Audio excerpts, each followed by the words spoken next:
Hi po. Yan, kakauwi ko lang. Pero babalik pa ako ng daycare kasi kukuha ko ng interior. Naputol kasi yung hose ng ano namin, ng gripo.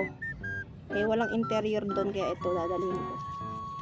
Kasi baka mamaya malakas yung pressure at matanggal yung aming inilagay na goma. Kaya ito lalagyan namin ng interior. Mama.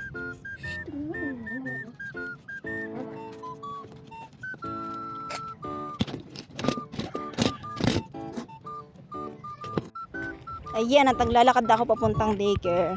Hindi na ako nagdala ng payong kasi alas 4 naman na, mamaya pag uwi ko malilim na. At ito lang yung dala-dala ko. Interior. Ayan.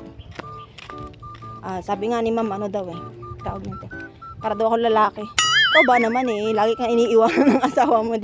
Masasanay ka talaga sa gawain panlalaki. Nung una yung nilagay, nung dati naming katatay, yung dating gumawa ng gripo na yun is kahoy. Ang kaso nga lumulusot yung mga sa gilid-gilid niya. Kaya sabi ko, goma na lang ilagay. Swerte naman nakapulot ako ng doon, lumang tsinelas.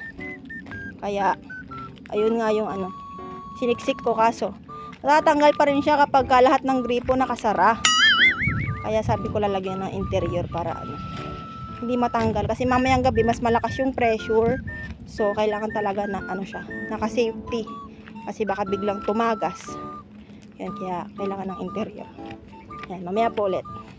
Dito nga pala nakapwesto yung gripo at dyan sa butas yung nakasuot. Tapos yung naputol dyan sa may pinakabutas na yan. Binagbag ko yung nakasemento dito sa may likod para mahugot ko nga yung hose at madali nga siyang matakpan. Ayan, kung nakikita nyo, hindi nga namin maisara ng todo kasi nga ginagamit din ng center yung tubig. At medyo malakas nga yung pressure at hindi agad namin maisara. Kaya naman, pinabuksan ko yung mga gripo dun sa loob para medyo humina nga yung labas ng tubig. At nung nakasara nga yung gripo sa loob, kahit papano na isara nga namin at nalagyan namin ng goma. Pagkalagay ng goma, saka namin nilagyan ng interior. Opo, namin kasi meron akong dalawang backup dyan sa likod.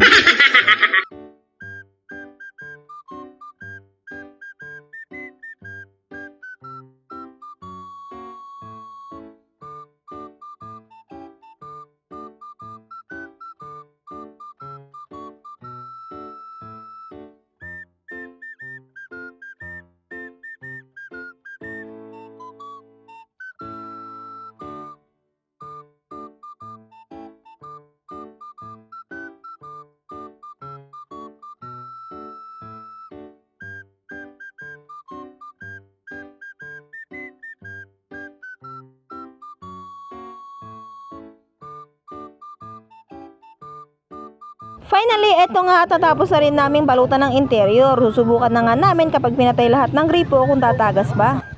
So, ayun. Pagkatapos ng aming mga effort. Hindi rin namin nagawa ng paraan. At ang solusyon pa rin na naisip namin isara na nga lang sa main mismo. Kasama kasi namin sa tubig yung center, kaya hindi namin mapatay kasi ginagamit nga rin nila bukod pa dun sa may daycare. Kaya bukas kailangan maaga para mabuksan din at may magamit yung center na tubig.